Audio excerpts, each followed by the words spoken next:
नमस्कार बच्चों, कैसे हो आप सब। मैं आशा करती हूँ आप सब बहुत अच्छे होंगे, खूब मजे कर रहे होंगे। आओ बच्चों, अपनी हिंदी कक्षा प्रारंभ करें। तीसरा अध्याय है और इस अध्याय का शीर्षक है बच्चों खेलों का महत्व। खेलों का महत्व।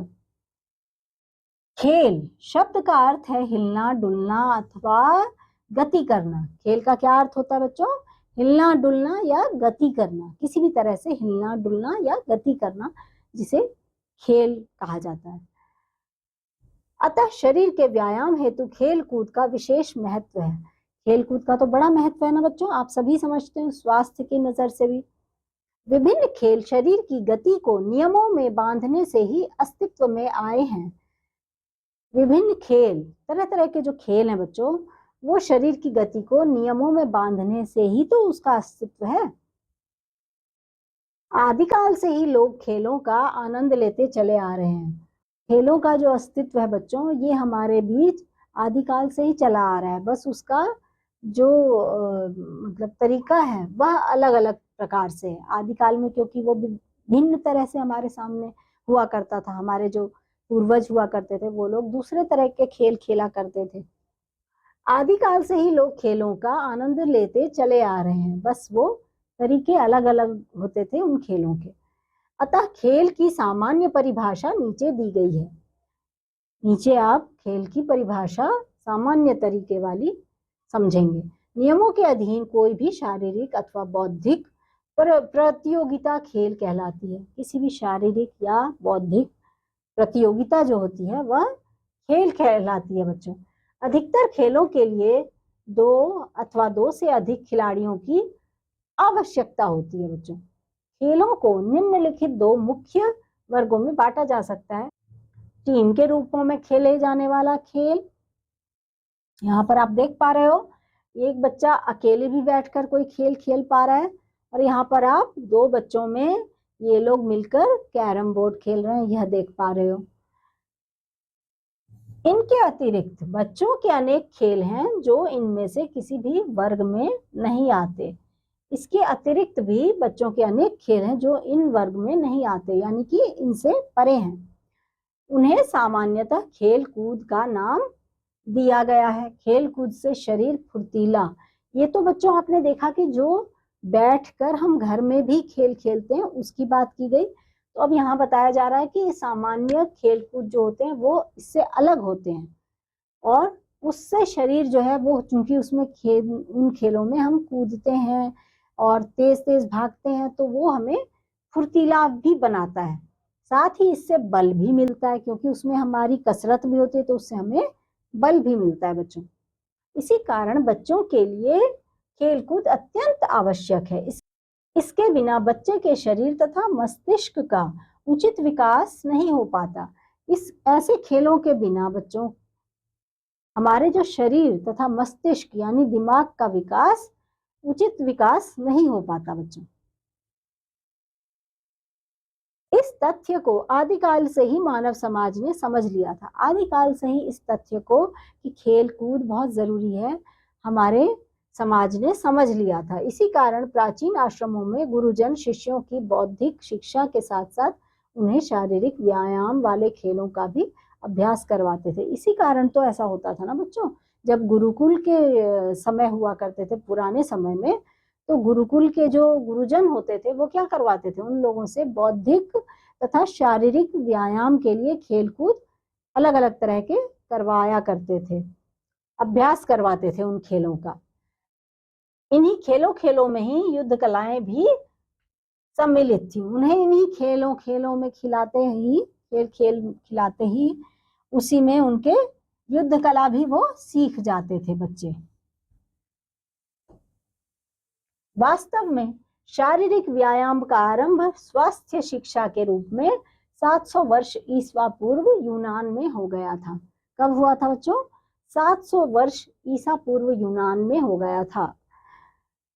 स्थान स्थान पर किशोरों तथा युवा लड़कों के लिए व्यायाम शालाएं, जैसे आजकल आप समझते हो ना जिम, वैसे ही व्यायाम शालाएं उस समय बनवा दी गई थी।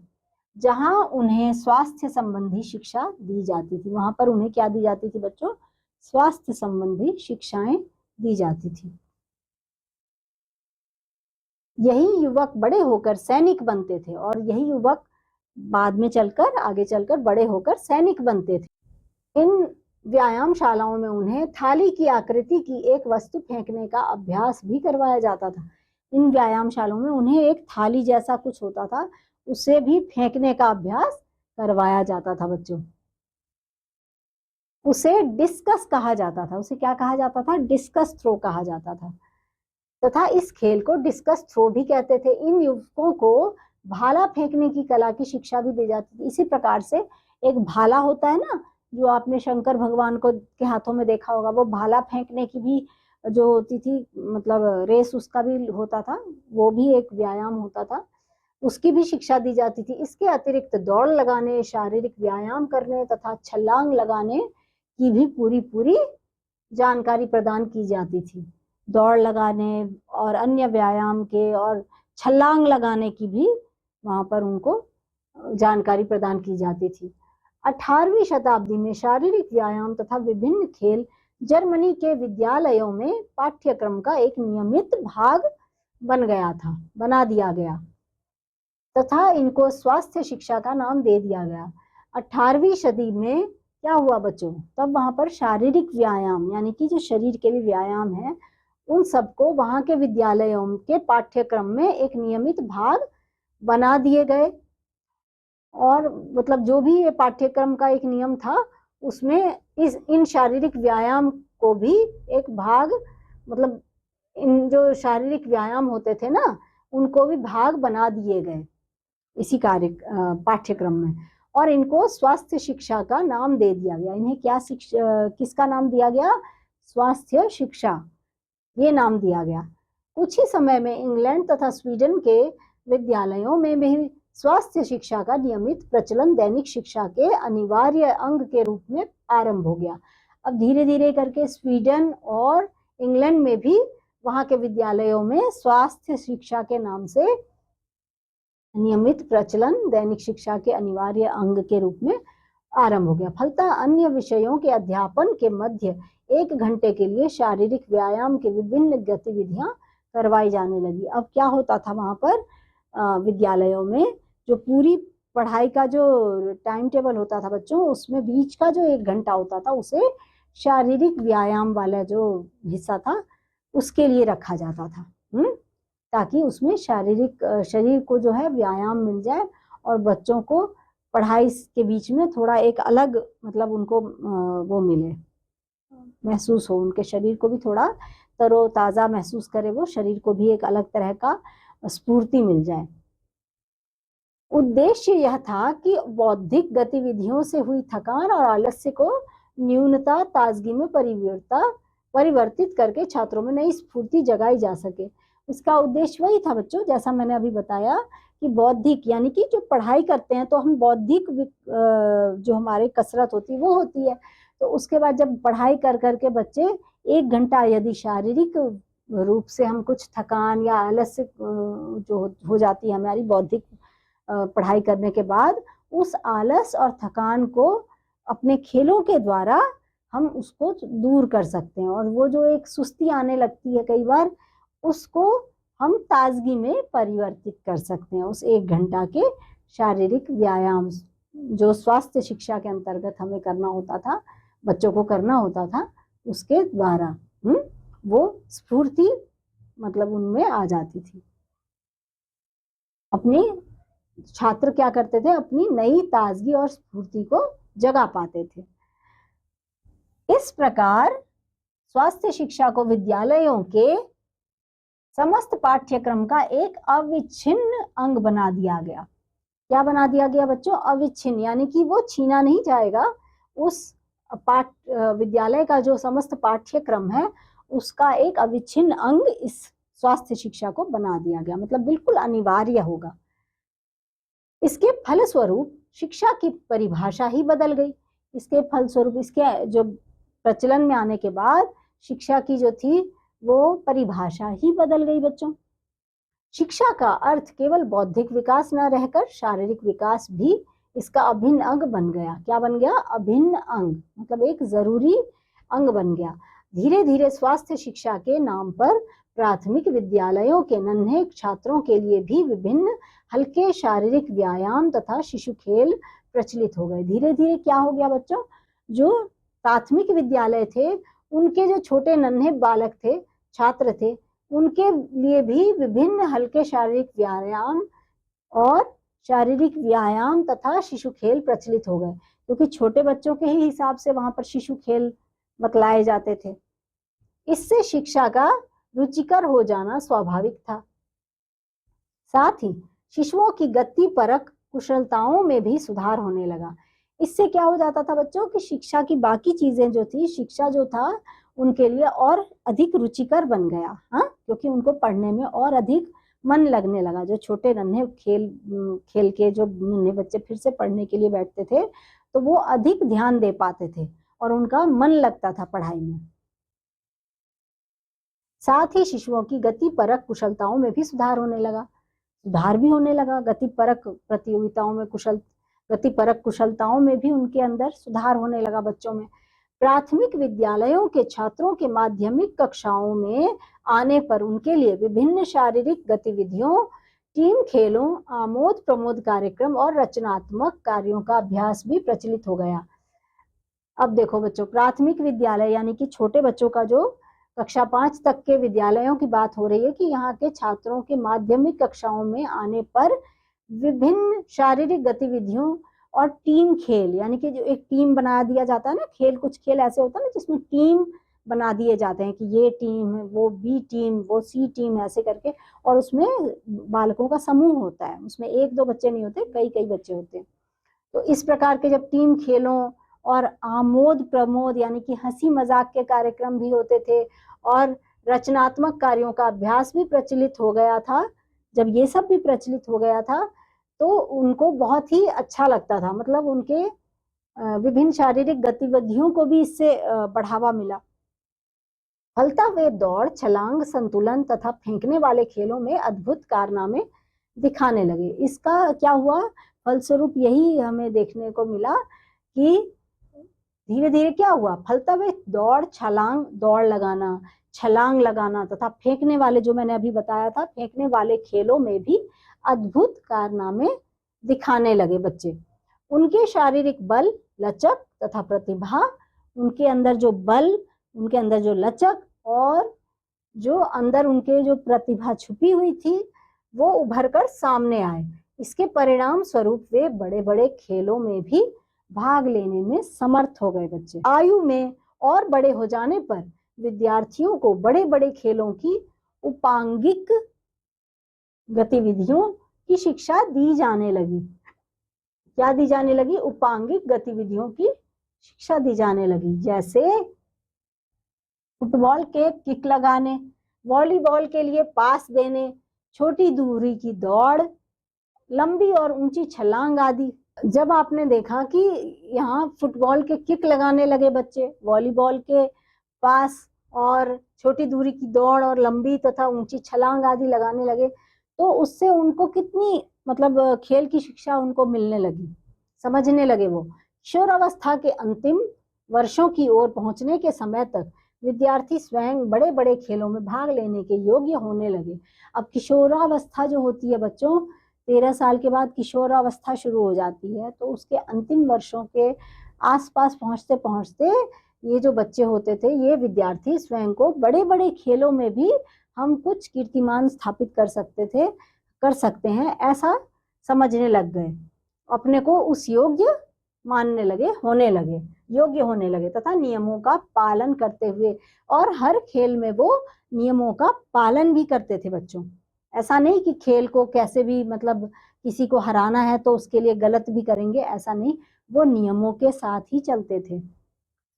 नियमों का पालन करते हुए खेल को जीतने की रणनीतियों की खोज करना उनके लिए सर्वथा संभव तथा सुगम हो गया। लेकिन जो एक होता है ना कि मतलब टीम जो है खेल की, उसमें एक दूसरे टीम को हराने के लिए भी तो जरूरी वो होती है ना कि रणनीति बनाना पड़ता है, हमें खोज करना, रणनीतियां ऐसी ऐसी बनाई जाती हैं और उन रणनीतियों की खोज करना भी इन बड़े होते हुए बच्चे सीख जाते थे। मतलब ये एक अच्छी वो है कि ऐसी संभावना भी उनके अंदर पाई जाने लगी कि वो अच्छी अच्छी रणनीतियां बनाते थे कि हम अगली बार इस खेल को कैसे जीतेंगे, सामने वाली टीम को कैसे हराएंगे। ये सब उनके अंदर बुद्धिमत्ता आने लगी। युवा होकर उच्चतर कक्षाओं तथा कॉलेज के स्तर तक पहुंचने के लिए विद्यार्थी शारीरिक स्वच्छता तथा तनाव नियंत्रण की कलाएं भी सीख पाने में प्रवीण होने लगे। अब जब बड़े और हो गए बच्चे तो उच्चतर कक्षाओं में पहुंचते पहुंचते यानी कि कॉलेज तक पहुंचते पहुंचते ये बच्चे शारीरिक स्वच्छता, अपने शरीर को हम कैसे स्वच्छ रख सकते हैं, तनाव को कैसे नियंत्रण में, जब बड़े हो जाते हैं बच्चों तो हमें तनाव भी आने लगता है ना, तो उन तनाव को नियंत्रित कैसे रखा जाए, इन सब की कलाएं भी सीख जाते हैं, सीखने लगे, मतलब सीख पाने में बहुत ही कुशल हो गए और प्रवीण होने लगे तथा शांति और क्लांति से जुड़कर विजय पा लेने का गुण उनमें आ जाना स्वाभाविक सी बात हो गई थी। अब उनमें बच्चों में शांति तथा क्लांति आ जाना, विजय पा लेने की मतलब जीत हासिल कर लेने का जो गुण होता है वो सब आ जाना बहुत ही स्वाभाविक सी बात हो गई थी बच्चों। इसके पश्चात किसी प्रशिक्षक के अधीन, प्रशिक्षक कौन होता है? जो उन्हें शिक्षा देता है, सिखाता है, प्रशिक्षक के अधीन, इसके पश्चात किसी प्रशिक्षक के अधीन अभ्यास पाकर किसी भी खेल में चमकना तथा विश्व स्तर पर नाम पैदा करना कोई कठिन समस्या न रही। स्मरण रहे कि हॉकी, फुटबॉल, मल्ल युद्ध, टेनिस, हेडबॉल, स्केटिंग तथा क्रिकेट आदि खेलों में शिक्षक के अधीन अभ्यास अत्यंत महत्वपूर्ण होता है।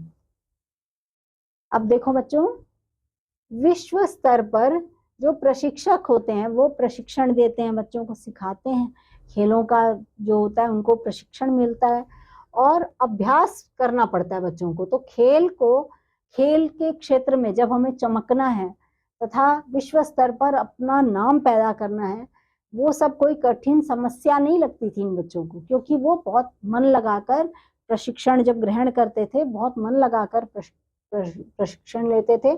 और hockey, football, मल्लयुद्ध, tennis, headball, skating तथा क्रिकेट आदि खेलों में शिक्षक के अधीन अभ्यास अत्यंत महत्वपूर्ण होता है, इस बात को वो समझते थे। और अपने जो